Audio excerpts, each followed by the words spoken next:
బ్రహ్మాండంగా ఉంది. అసలు ఏం లేదు. కరెంట్ ఏడుంటుంది? పోతుంది, వస్తుంది, పోతుంది, రైతు వస్తుంది. దగ్గర కొనేటప్పుడు 4,000, హ్మ్.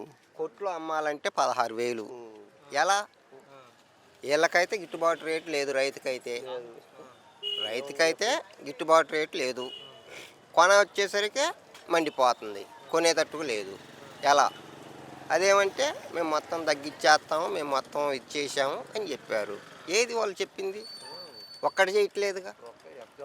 అదేమంటే మీ నేలకల మందం, మీకు సరిగ్గా ఇది లేదు, మీకు సోయి లేకుండా మాట్లాడుతున్నారు వ్యాపారం చేస్తాడు. అని చెబుతున్నారు. ఎలా?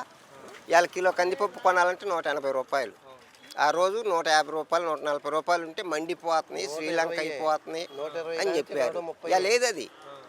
నీ ప్రభుత్వం వస్తే నువ్వు సంపద సృష్టిస్తా, ఇట్లా జనం మీద నడ్డీరుస్తా ఇచ్చేస్తారా? కరెంటు బిల్లు ఇవాళ మేము 300 కాలిస్తే 650 వస్తుంది. పామాయిల్ ప్యాకెట్లు, నూనె ప్యాకెట్లు 100 రూపాయలు, 110 రూపాయలు. ఇవాళ 160, 170, 180.